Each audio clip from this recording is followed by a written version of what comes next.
बिस्मिल्लाहिर्रहमानिर्रहीम। आज का जो हमारा टॉपिक है ये है शॉर्ट क्वेश्चन आंसर, जो कि पोएम है अ टेल ऑफ टू सिटीज। और आइए हम इनको देख लेते हैं। क्वेश्चन है टोटल 4, तो कोशिश करते हैं कि 4 मिनट के अंदर डिटेल में जो भी है हम इस वीडियो को खत्म कर लें।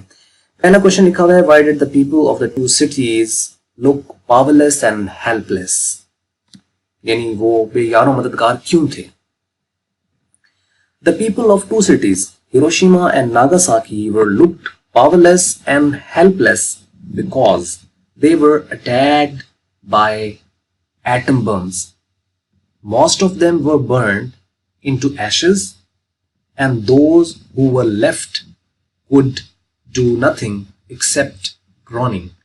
यानी एटम बम से उन पर अटैक किया गया, ज्यादातर तो जल गए और राख बन गए, और जो बच गए वो कुछ नहीं कर सकते थे सिवाय चीखों पुकार के। तो पावरलेस थे और हेल्पलेस थे। Number 2, describe the circumstances the victims had to pass through. Victims होते हैं यानी जो जिनके साथ कुछ ज्यादती, उनके साथ कुछ जुल्म बरबरीत हुई हो, उन्हें विक्टिम्स कहते हैं। तो कहते हैं कि वो आप हालात बयान करें जिसमें विक्टिम्स जो थे हैड टू पास थ्रू, जिनमें से उन बेचारों को हालात से गुजरना पड़ा, वो कौन से थे। तो कहते हैं कि एवरीथिंग वॉज डिस्ट्रॉयड, हर चीज तबाह कर दी गई थी। All the flowers and the flavours, flavours से मुराद यहाँ पर यानी आप कह सकते हैं पौधे, दरख्त वगैरह। वर स्मैश्ड यानी फूल फल सब कुछ तबाह कर दिया गया था। Thousands of people died in no time, चंद सेकंड में हर चीज को तबाह कर दिया गया था। Those who were left could do nothing except mourning and groaning, चीखों पुकार के अलावा तो वो बेचारे कुछ कर नहीं सकते थे। तो ये वो हालात थे जिन पर से उनको गुजरना पड़ा। Number 3, describe the scene of devastation. तो कहता है कि atom bomb hit the Hiroshima, यानी उस तबाही का, उसका आपने नक्शा खींचना है जो कि तबाही हुई तो उसका किस तरीके से हुआ। तो कहता है atom bombs hit the Hiroshima and Nagasaki on 6 August and 9 August respectively. Hiroshima पर 6 अगस्त को और नागासाकी को 3 दिन बाद 9 अगस्त में बम गिराया गया। More than 200,000 people were died in this wild attack.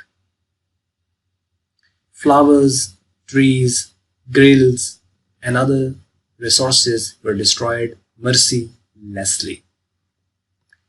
यानी बेरहमी के साथ फूल क्या, यानी कुदरती चीजें क्या, और बाकी जो रिसोर्सेज थे वो क्या, सारों को और इंसानों को बेरहमी के साथ खत्म कर दिया गया, तबाह कर दिया गया। And the last question, what is the moral lesson of the poem. The poem teaches us that human rights should not be violated, यानी इंसानी जो हकूक हैं उसको कभी उसको वायोलेट नहीं करना चाहिए। Furthermore we should not lose hope, और दूसरा जो है कि हमें कभी उम्मीद नहीं छोड़नी चाहिए। As the people of Japan raised again to the heights of glory from ashes. ये मिसाल कहता है कि जापान की मिसाल अगर आप ले लें, उसकी मिसाल को अगर आप देखें तो बिल्कुल तबाह हो गए थे, लेकिन दोबारा वो एक अच्छी कौम बनकर सामने उभरी। और वो क्यों सामने उभरी है, क्योंकि वो दोबारा कौम बन गए थे।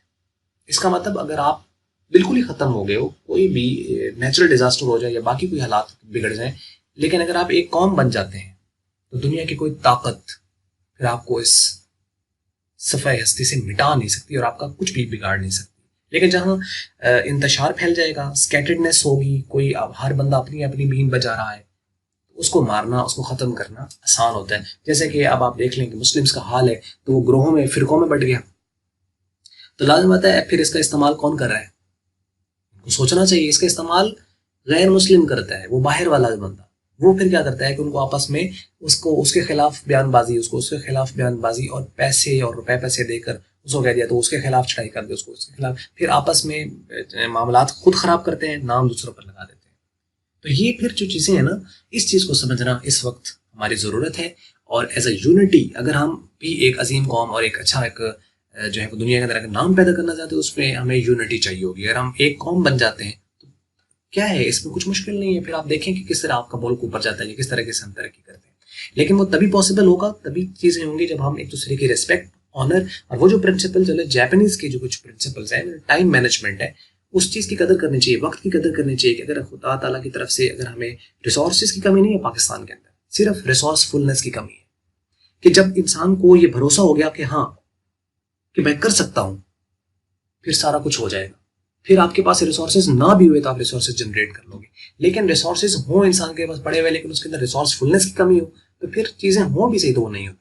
इंसान जितने भी लोग इस कॉम के अंदर आप देख लें, इंडिविजुअली या as a group, as a nation, as a country, कोई भी जो बंदा ऊपर गया है तो वो अपनी रिसोर्सफुलनेस की बेस पे गया, रिसोर्सेज की बेस पे नहीं गया। जिसका हम अक्सर रोना रोते रहते हैं कि हमारे पास ये नहीं है तो वो नहीं है तो ये नहीं है।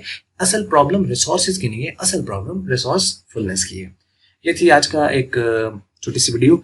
और अगर आपको अच्छी लगी तो इसको आप लाइक कर लीजिए, और अगर अच्छी नहीं लगी तो इसको कर लें आप डिसलाइक। वीडियो देखने का आपका शुक्रिया।